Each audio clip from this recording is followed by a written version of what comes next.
What's going on, y'all? Welcome to MMA Bros. I'm Elijah. And I'm Nate. And today we're going to do the predictions for UFC 307, Alex Pereira versus Khalil Rountree Jr. And starting off, we got Stephen Wonderboy Thompson versus Joaquin Buckley. And I'm going to go with Buckley on this one because I just don't think Wonderboy is going to have the takedown defense to keep it on the feet. And Buckley is a smart fighter. I believe he is on his way to the title. If he continues to win, I see him fighting for a title in the future. I think he has legit skill and legit potential to fight for a title. He's a smart fighter. He's got very good game planning, very good coaches. And I think he's going to come out with a very smart game plan of timing those double legs, those single legs. Buckley's really good and really explosive with his takedowns. I think a lot of people kind of underrate his offensive wrestling because you think more of Buckley as a striker, but he does have good, fast, and explosive takedowns. So I see him taking advantage of Wonderboy's lack of takedown defense, and I think he's going to win a decision. But Wonderboy definitely has a solid chance. Like, it's a toss-up fight. Wonderboy is a better striker, so if he can keep it on the feet, I think he will piece up Buckley. But I'm betting on Buckley taking him down and just winning a smart decision, landing some ground and pound, and getting a decision. Yeah, I agree. I think Buckley's wrestling should be able to dominate him and win the points, win the rounds, and go to decision. And I've been a big fan of Buckley since that crazy knockout kick, that made him, go viral. But I think it's kind of like I said last time, the young's coming up, old guys are, they're not keeping up. And so I think Buckley's the future, and he could be a contender for the title. And like I said, I'm a big fan of Buckley, and I agree with the same thing. I think if he can get him down, wrestle him, beat him by points, and just get over Wonderboy, and then on to the next more exciting fight, because Wonderboy is dangerous on the feet. His skill, his experience, his distance, he's a little bit taller, a little bit longer reach. And I think he'll piece up Buckley with the hands and feet. He's got a lot of kicks, even though Buckley does too, but Buckley doesn't have the range Wonderboy does. I think Buckley's better wrestling him and taking him down and doing the same, winning probably by decision, winning the rounds. Yeah, and he's younger, like you said. I think he's hungrier. Wonderboy has been there. He's done it. He's had the title fights. He's had a legendary career. Buckley's still looking for that. He's still looking for those title fights. He's still looking to make a big name and become a legend in the sport. So he's going to be hungrier. So yeah, I'm going for Buckley too. Yeah. So next we got, help me out, Ketlin Vera and Kayla Harrison. Mm-hmm. So it's a normal girl versus the Terminator girl. Big muscular little Arnold Schwarzenegger chick. She's just a beast. I haven't seen too much of Ketlin, so she's okay. But Harrison, I think she's just hungry. She's a beast. She's in a new sport. Like she was saying in the press conference, like, I have all these accomplishments too, but this is like a new thing for her, and now I got a next accomplishment to hit. And I think it's like you're talking about Buckley, I think Harrison also translates to being hungrier, and she's popular, and I think she's fun to watch. I like seeing her. So if she, we're sure she's a she, right? I don't know. She's kind of look like Arnold with a wig, but she got more testosterone than both of us. So. Yeah, she does. She could kick both her asses. But she's just a beast, man, like a specimen. Like, that's why everybody loved Nunez, right? Because she was so strong, she was big, and she was powerful. And I kind of see that with her. See her as the next Nunez, man. I really do. See her dominating, and just, unless I'm just way too early with that prediction, but I think Kayla knockout. Yeah, probably like TKO halfway through the fight. Yeah, I say a second round, like a ground and pound TKO or submission. Yep. But I'm going for Kayla Harrison. She's the uncrowned champion right. of the women's bantamweight division. And I said the same thing about Merab. And I know I ended up switching my pick, but I'll play it right here. I'm going to cut back to y'all so y'all can see I was originally going for Merab. And so was my dad. We don't got it on video, but we was originally going for Merab. Merab is the uncrowned champion of the bantamweight division. Let's be real here. Sean O'Malley might knock Merab out, but hey, I'm picking Merab over Sean O'Malley. I think Merab can get it done, but regardless of that, I'm going for Kayla Harrison. She's going to become the champion. She's going to walk through Ketlin Vieira. They're both manly women, but Kayla Harrison has a lot more testosterone than any other woman on the roster. I mean, like, it's just insane. Just look at those cap delts and those. She does. Like, it's just insane. Those cannons, man. She's on. Yeah, she's gonna walk through the division. I think she could win a slap knockout contest. She probably would. An arm wrestling contest in her weight class. She would beat all of them in a slap fight and arm wrestling. She looks like a beast. And she'll beat all of them in MMA. Mark my words. She's gonna walk through Pereira. I hope so. And then she's gonna walk through Juliana Pena or Raquel Pennington. Whoever's up there. Yeah, whoever's a champion. It seems like it. Yeah. Next fight up the card, we got Roman Dolidze versus Kevin Holland. And this one for me is the most toss-up fight on the card. Yeah. Like, if I was betting money on these fights, which I'm thinking about it, but if I was, I'm staying far away from this fight because it could really go either way, and it really depends on how the fight plays out. Because Dolidze, I believe in his jiu-jitsu. I think he has probably the best, if not, he's up there, top 3 best jiu-jitsu guys in his division. His jiu-jitsu is legit. I rate Dolidze's grappling. I think his grappling is really good. So that's the biggest problem for Kevin Holland. His takedown defense and his grappling isn't the best. We've seen what Hamzat did to him, but then again, that's Hamzat. We've seen what Vettori did to Kevin Holland, and that's not a good look. But then again, that was a long time ago. Kevin Holland could have improved since that fight with Vettori. And honestly, I'm still stuck. I still haven't decided right now. I'm about to just decide. I'm gonna go with Kevin Holland. I'll say that he's gonna keep it on the feet. And if he does keep it on the feet, Dolidze has nothing for Holland on the feet. He's too slow. He's too sloppy and very plotty on the feet. And Kevin Holland is fast. He's athletic. He's one of the better strikers in the division. Very powerful. He's going to have a huge reach advantage. He's going to have that range. And he's just way better on the feet. I see him knocking out Dolidze if it stays on the feet too long. So I'm going to bet on Kevin Holland. I'm going to say Kevin Holland's going to get it done. He's going to keep it on the feet. And he's going to piece up Dolidze. I'll give him a late second round knockout or TKO for Kevin Holland. Yeah, I agree with you with the toss-up. Sorry for those that probably got a big parlay on tonight's all the fights, because this is that one that could go either way. Dolidze is a lot better on the ground, and I think Kevin Holland's a lot better on the feet, which means if Kevin catches him early, like first or second round, Dolidze is going to get desperate and want to take him down.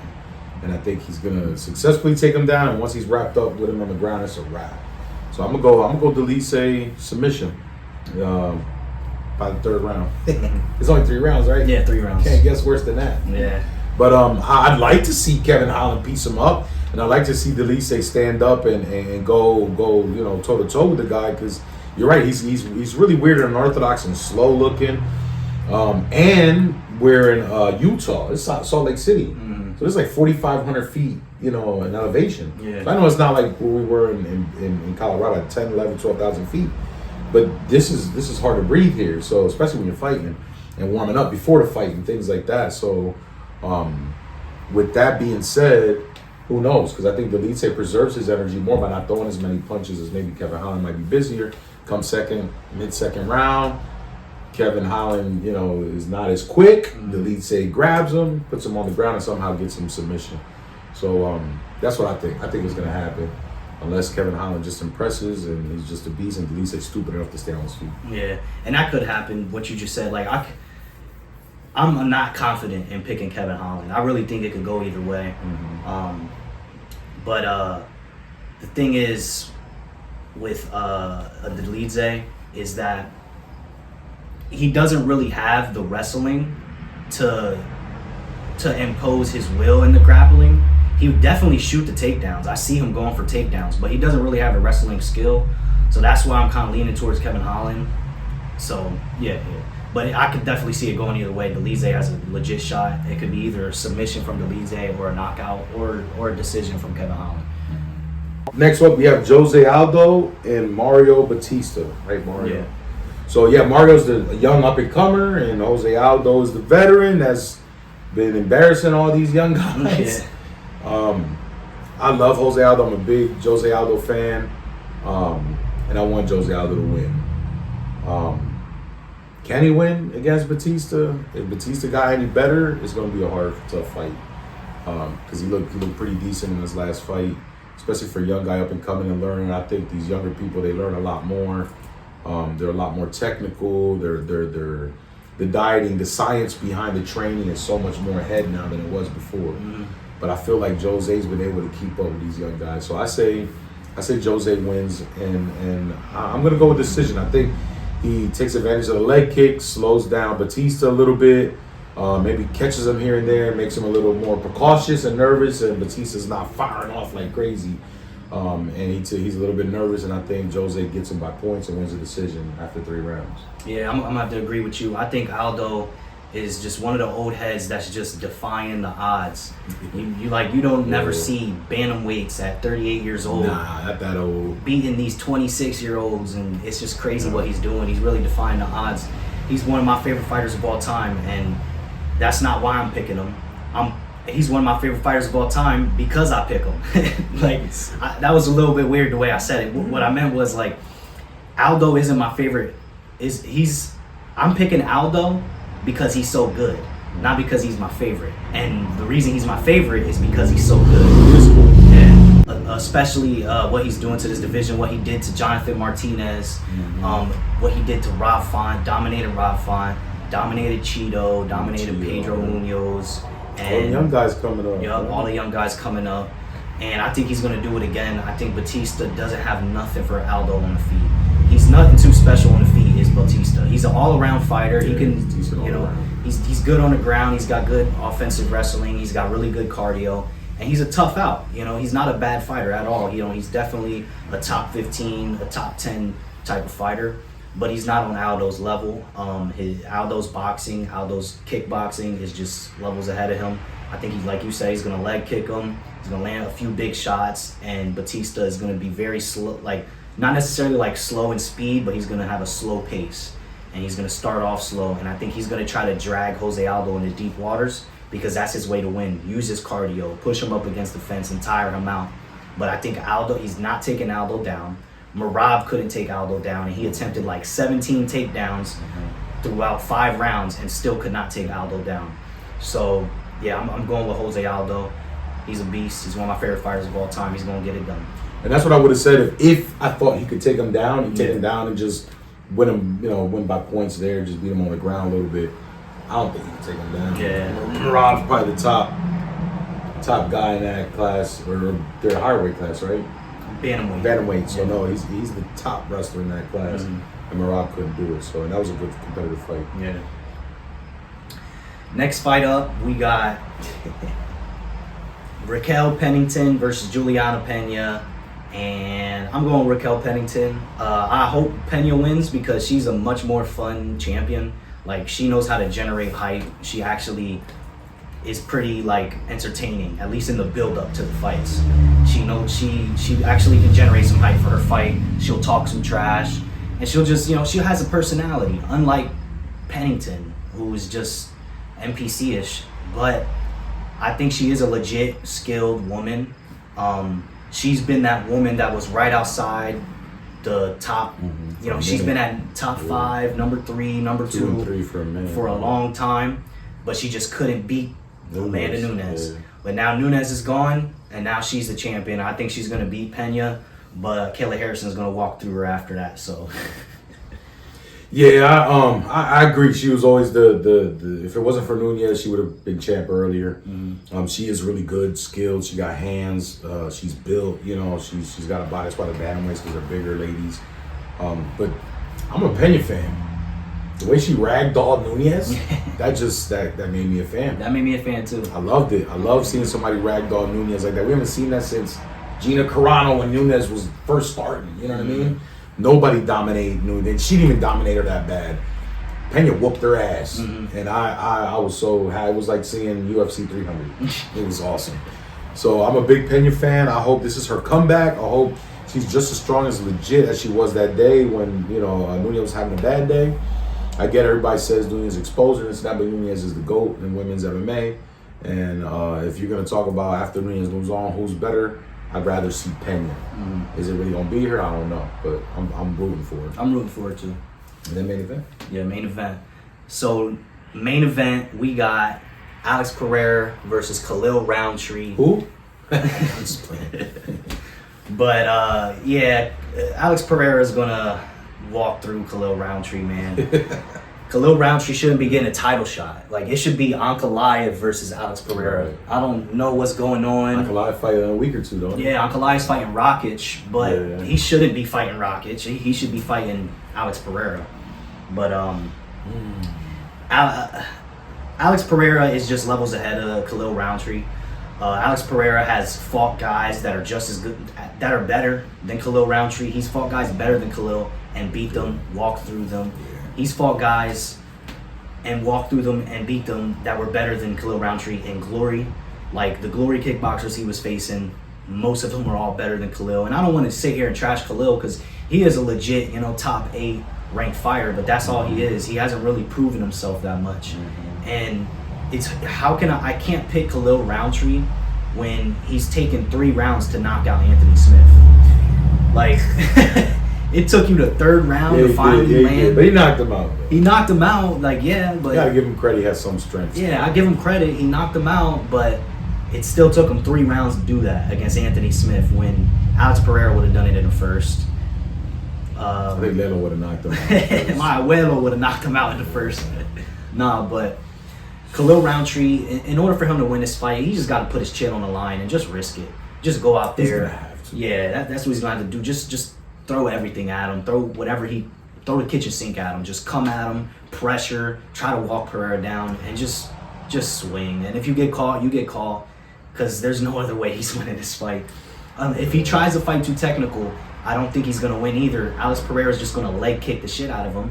And if Khalil wants to do that back foot and fight technical, then Pereira's going to pressure him up against the cage. And he's going to land some vicious combinations. He's going to land that left hook. He's going to tear his legs up. And he's going to eventually... I see him walking Khalil Rountree down, getting him up against the cage, and knocking him out. Very similar to how he knocked out Izzy in their first fight. And... But who did he just fight? Jamal Hill. A beast. Jamal Hill's a beast. Oh, Yuri was right, but he fought Jamal Hill. Remember when he low blowed him and he stopped? And then he fought Yuri after that. Yeah.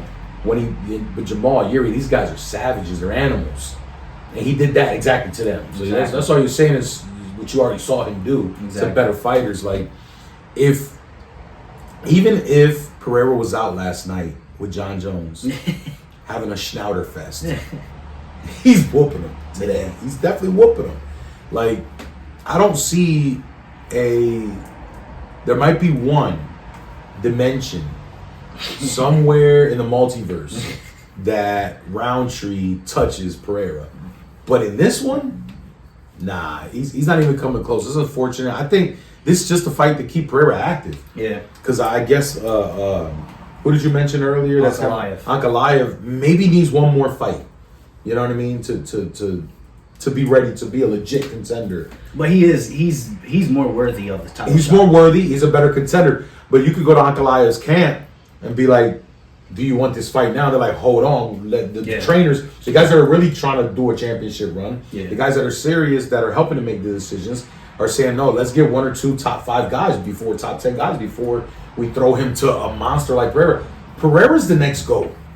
Pereira's one heavyweight title away from being the ultimate GOAT in all of UFC history, period. Number 1.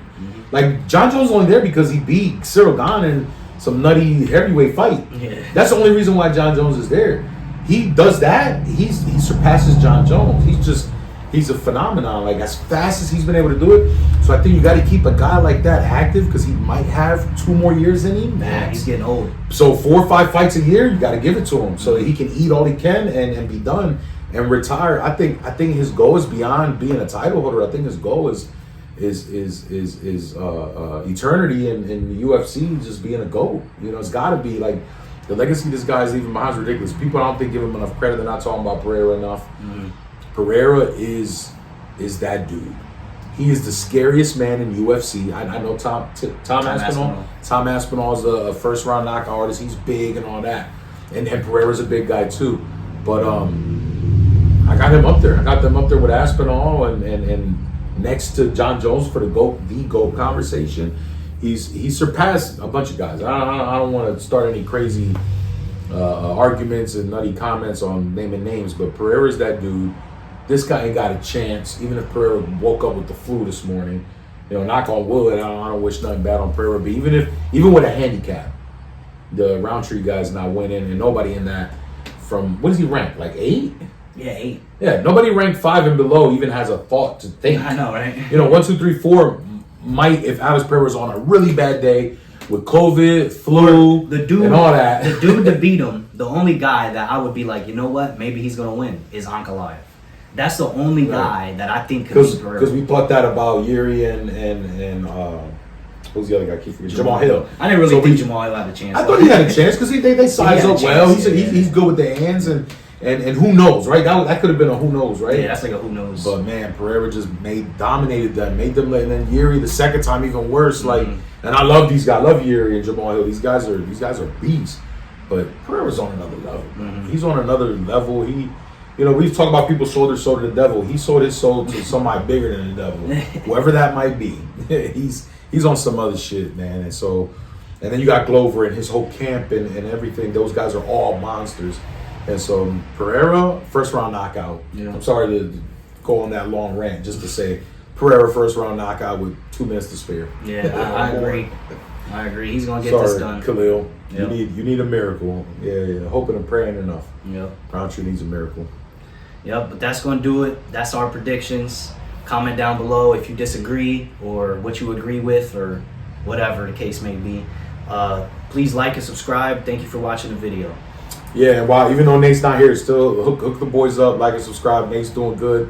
It's his 3rd week now in basic training. He joined the United States Army that he's now a member of, and so he's 3 weeks in Fort Lost in the Woods in Missouri. We hope that mid-November we can go see him. I'll make sure I record a little video. Maybe you can put a little cut of that in. We'll all go down there to visit him and see his graduation. And so, Juice by Nate, congrats. And I just want to give him a little shout out too. Yep, shout out to Nate. Thank you guys for watching.